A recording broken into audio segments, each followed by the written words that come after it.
Part 2 سورہ بنی اسرائیل۔ اعوذ باللہ من الشیطان الرجیم، بسم اللہ الرحمن الرحیم۔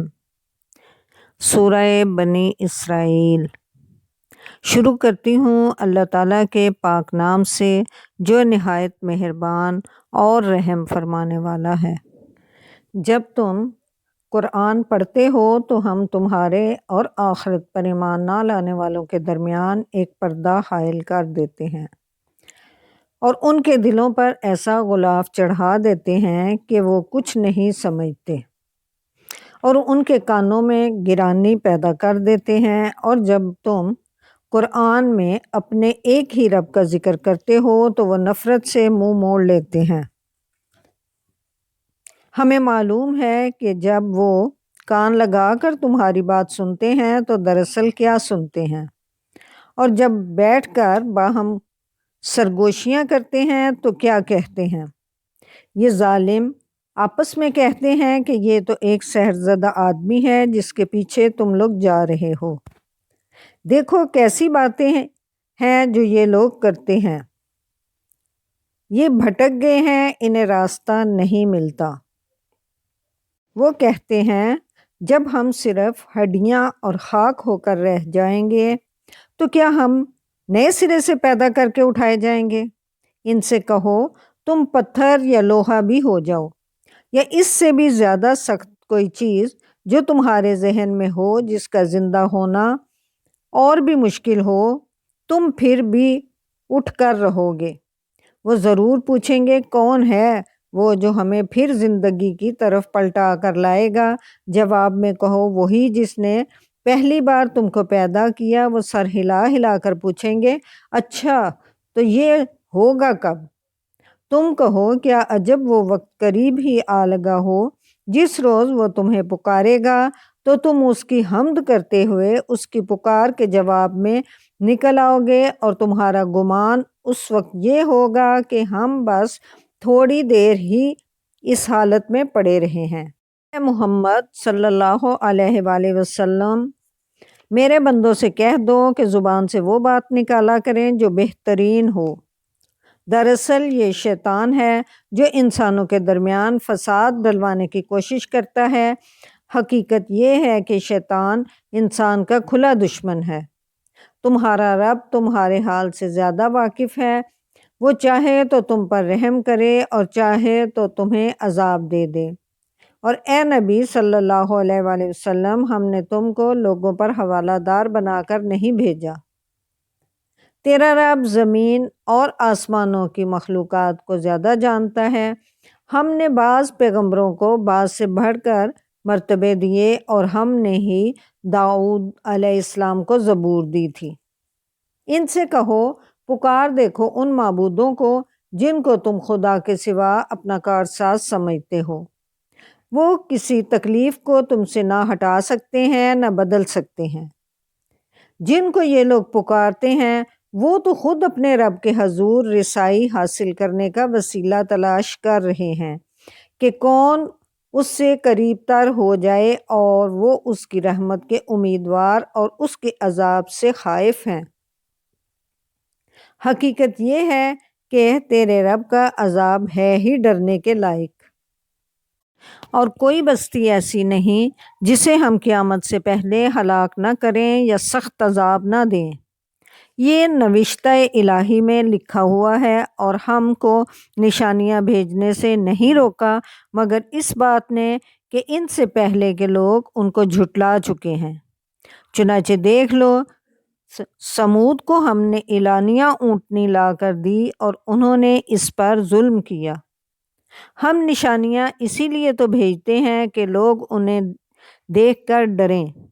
یاد کرو اے محمد صلی اللہ علیہ وآلہ وسلم، ہم نے تم سے کہہ دیا تھا کہ تیرے رب نے ان لوگوں کو گھیر رکھا ہے، اور یہ جو کچھ ابھی ہم نے تمہیں دکھایا ہے، یعنی واقعہ معراج دکھایا ہے، اس کو اور اس درخت یعنی زقوم کا درخت کو جس پر قرآن میں لعنت کی گئی ہے، ہم نے ان لوگوں کے لیے بس ایک فتنہ بنا کر رکھ دیا ہم انہیں تنبیہ پر تنبیہ کیے جا رہے ہیں، مگر یہ تنبیہ ان کی سرکشی میں اضافہ ہی کیے جا رہی ہے۔ اور یاد کرو جب کہ ہم نے ملائکہ سے کہا کہ آدم کو سجدہ کرو تو سب نے سجدہ کیا مگر ابلیس نے نہ کیا۔ اس نے کہا کیا میں اس کو سجدہ کروں جسے تو نے مٹی سے بنایا؟ پھر وہ بولا دیکھ تو صحیح، کیا یہ اس قابل تھا کہ تو نے اسے مجھ پر فضیلت دی؟ اگر تو مجھے قیامت کے دن تک مہلت دے تو میں اس کی پوری نسل کی بیخ کنی کر ڈالوں۔ بس تھوڑے ہی لوگ مجھ سے بچ سکیں گے۔ اللہ تعالیٰ نے فرمایا اچھا تو جا، ان میں سے جو بھی تیری پیروی کریں تجھ سمیت ان سب کے لیے جہنم ہی بھرپور جزا ہے۔ تو جس جس کو اپنی دعوت سے پھسلا سکتا ہے پھسلا لے، ان پر اپنے سوار اور پیادے چڑھا لا، مال اور اولاد میں ان کے ساتھ ساجھا لگا یعنی حصہ دار بنا لے، اور ان کو وعدوں کے جال میں پھانس لے، اور شیطان کے وعدے ایک دھوکے کے سوا اور کچھ بھی نہیں۔ یقیناً میرے بندوں پر تجھے کوئی اقتدار حاصل نہ ہوگا اور توکل کے لیے تیرا رب کافی ہے۔ تمہارا حقیقی رب تو وہ ہے جو سمندر میں تمہاری کشتی چلاتا ہے تاکہ تم اس کا فضل تلاش کرو۔ حقیقت یہ ہے کہ وہ تمہارے حال پر نہایت مہربان ہے۔ جب سمندر میں تم پر مصیبت آتی ہے تو اس ایک کے سوا دوسرے جن جن کو تم پکارا کرتے ہو وہ سب گم ہو جاتے ہیں، مگر جب وہ تم کو بچا کر خشکی پر پہنچا دیتا ہے تو تم اس سے منہ موڑ جاتے ہو۔ انسان واقعی بڑا ناشکرا ہے۔ اچھا تو کیا تم اس بات سے بالکل بے خوف ہو کہ خدا کبھی خشکی پر ہی تم کو زمین میں دھنسا دے یا تم پر پتھراؤ کرنے والی آندھی بھیج دے اور تم اس سے بچانے والا کوئی حمایتی نہ پاؤ؟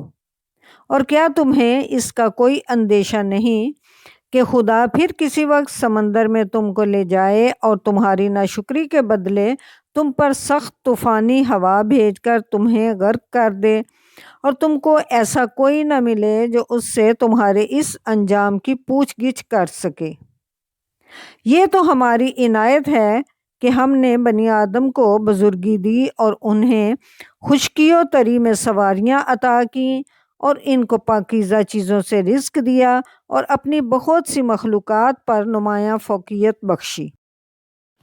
پھر خیال کرو اس دن کا جب کہ ہم ہر انسانی گروہ کو اس کے پیشوا کے ساتھ بلائیں گے۔ اس وقت جن لوگوں کو ان کا نامہ اعمال سیدھے ہاتھ میں دیا جائے گا وہ اپنا نامہ اعمال پڑھیں گے اور ان پر ذرہ برابر ظلم نہ ہوگا، اور جو اس دنیا میں اندھا بن کر رہا وہ آخرت میں بھی اندھا ہی رہے گا، بلکہ راستہ پانے میں اندھے سے بھی زیادہ ناکام۔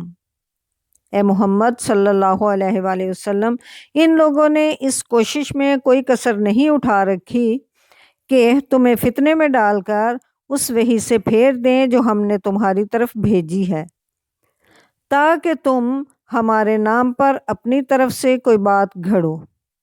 اگر تم ایسا کرتے تو وہ ضرور تمہیں اپنا دوست بنا لیتے، اور بعید نہ تھا کہ اگر ہم تمہیں مضبوط نہ رکھتے تو تم ان کی طرف کچھ نہ کچھ جھک جاتے، لیکن اگر تم ایسا کرتے تو ہم تمہیں دنیا میں بھی دوہرے عذاب کا مزہ چکھاتے اور آخرت میں بھی دوہرے عذاب کا، پھر ہمارے مقابلے میں تم کوئی مددگار نہ پاتے۔ اور یہ لوگ اس بات پر بھی تلے رہے ہیں کہ تمہارے قدم اس سرزمین سے اکھاڑ دیں اور تمہیں یہاں سے نکال باہر کریں، لیکن اگر یہ ایسا کریں گے تو تمہارے بعد یہ خود یہاں کچھ زیادہ دیر نہ ٹھہر سکیں گے۔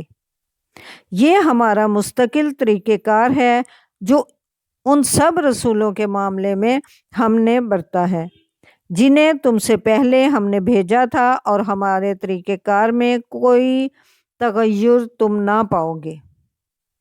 نماز قائم کرو زوال آفتاب سے لے کر رات کے اندھیرے تک، اور فجر کے وقت قرآن کا بھی التزام کرو، کیونکہ قرآن فجر مشہود ہے یعنی کہ گواہ ہے، اور رات کو تہجد پڑھو، یہ تمہارے لیے نفل ہے، بعید نہیں کہ تمہارا رب تمہیں مقام محمود پر فائز کر دے۔ اور دعا کرو کہ پروردگار مجھ کو جہاں بھی تو لے جا سچائی کے ساتھ لے جا، اور جہاں سے بھی نکال سچائی کے ساتھ نکال، اور اپنی طرف سے ایک اقتدار کو میرا مددگار بنا دے، اور اعلان کر دو کہ حق آ گیا اور باطل مٹ گیا، باطل تو مٹنے والا ہی ہے۔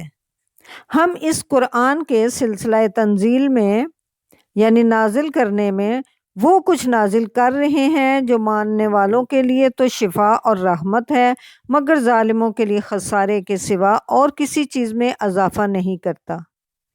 انسان کا حال یہ ہے کہ جب ہم اس کو نعمت عطا کرتے ہیں تو وہ اینٹھتا اور پیٹھ پھیر لیتا ہے، اور جب ذرا مصیبت سے دوچار ہوتا ہے تو مایوس ہونے لگتا ہے۔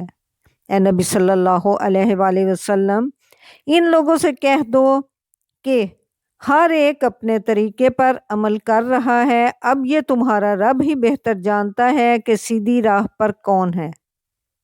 یہ لوگ تم سے روح کے متعلق پوچھتے ہیں، کہو یہ روح میرے رب کے حکم سے آتی ہے، مگر تم لوگوں نے علم سے کم ہی بہرا پایا ہے۔ اور اے محمد صلی اللہ علیہ وآلہ وسلم، ہم چاہیں تو وہ سب کچھ تم سے چھین لیں جو ہم نے وحی کے ذریعے سے تم کو عطا کیا ہے، پھر تم ہمارے مقابلے میں کوئی حمایتی نہ پاؤ گے جو اسے واپس دلا سکے۔ یہ تو جو کچھ تمہیں ملا ہے تمہارے رب کی رحمت سے ملا ہے، حقیقت یہ ہے کہ اس کا فضل تم پر بڑا ہے۔ کہہ دو کہ اگر انسان اور جن سب مل کر اس قرآن جیسی کوئی چیز لانے کی کوشش کریں تو نہ لا سکیں گے، چاہے وہ سب ایک دوسرے کے مددگار ہی کیوں نہ ہوں۔ ہم نے اس قرآن میں لوگوں کو طرح طرح سے سمجھایا، مگر اکثر لوگ انکار ہی پر جمے رہے، اور انہوں نے کہا ہم تمہاری بات نہیں مانیں گے جب تک کہ تم ہمارے لیے زمین کو پھاڑ کر ایک چشمہ جاری نہ کر دو، یا تمہارے لیے کھجوروں اور انگوروں کا ایک باغ پیدا ہو اور تم اس میں نہریں رواں کر دو، یا تم آسمان کو ٹکڑے ٹکڑے کر کے ہمارے اوپر گرا دو جیسا کہ تمہارا دعویٰ ہے، یا خدا اور فرشتوں کو روبرو ہمارے سامنے لے آؤ، یا تمہارے لیے سونے کا ایک گھر بن جائے، یا تم آسمان پر چڑھ جاؤ، اور تمہارے چڑھنے کا بھی ہم یقین نہیں کریں گے جب تک کہ تم ہمارے اوپر ایک ایسی تحریر نہ اتار لاؤ جسے ہم پڑھیں۔ اے محمد صلی اللہ علیہ وآلہ وسلم، ان سے کہو پاک ہے میرا پروردگار، کیا میں ایک پیغام لانے والے انسان کے سوا اور بھی کچھ ہوں؟ لوگوں کے سامنے جب کبھی ہدایت آئی تو اس پر ایمان لانے سے ان کو کسی چیز نے نہیں روکا مگر ان کے اس قول نے کہ کیا اللہ نے بشر کو پیغمبر بنا کر بھیج دیا؟ ان سے کہو اگر زمین میں فرشتے اطمینان سے چل پھر رہے ہوتے تو ہم ضرور آسمان سے کسی فرشتے ہی کو ان کے لیے پیغمبر بنا کر بھیجتے۔ اے محمد صلی اللہ علیہ وآلہ وسلم، ان سے کہہ دو کہ میرے اور تمہارے درمیان بس ایک اللہ کی گواہی کافی ہے، وہ اپنے بندوں کے حال سے باخبر ہے اور سب کچھ دیکھ رہا ہے۔ جس کو اللہ ہدایت دے وہی ہدایت پانے والا ہے، اور جسے وہ گمراہی میں ڈال دے تو اس کے سوا ایسے لوگوں کے لیے تو کوئی حامی و مددگار نہیں پا سکتا۔ ان لوگوں کو ہم قیامت کے روز اوندھے منہ کھینچ لائیں گے، اندھے، گونگے اور بہرے، ان کا ٹھکانہ جہنم ہے، جب کبھی اس کی آگ دھیمی ہونے لگے گی ہم اسے اور بھڑکا دیں گے۔ یہ بدلہ ہے ان کی اس حرکت کا کہ انہوں نے ہماری آیات کا انکار کیا اور کہا کیا جب ہم صرف ہڈیاں اور خاک ہو کر رہ جائیں گے تو نئے سرے سے ہم کو پیدا کر کے اٹھا کھڑا کیا جائے گا؟ کیا ان کو یہ نہ سوجھا کہ جس خدا نے زمین اور آسمانوں کو پیدا کیا ہے وہ ان جیسوں کو پیدا کرنے کی ضرور قدرت رکھتا ہے؟ اس نے ان کے حشر کے لیے ایک وقت مقرر کر رکھا ہے جس کا آنا یقینی ہے، مگر ظالموں کو اصرار ہے کہ وہ اس کا انکار ہی کریں گے۔ اے محمد صلی اللہ علیہ وآلہ وسلم، ان سے کہو اگر کہیں میرے رب کی رحمت کے خزانے تمہارے قبضے میں ہوتے تو تم خرچ ہو جانے کے اندیشے سے ضرور ان کو روک رکھتے۔ واقعی انسان بڑا تنگ دل واقع ہوا ہے۔ ہم نے موسیٰ علیہ السلام کو 9 نشانیاں عطا کی تھیں جو صریح طور پر دکھائی دے رہی تھیں۔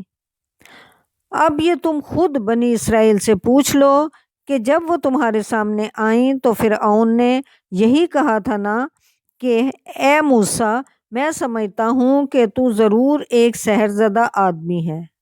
موسیٰ علیہ السلام نے اس کے جواب میں کہا، تو خوب جانتا ہے کہ یہ بصیرت افروز نشانیاں رب سماوات والارض کے سوا کسی نے نازل نہیں کی ہیں، اور میرا خیال یہ ہے کہ اے فرعون تو ضرور ایک شامت زدہ آدمی ہے۔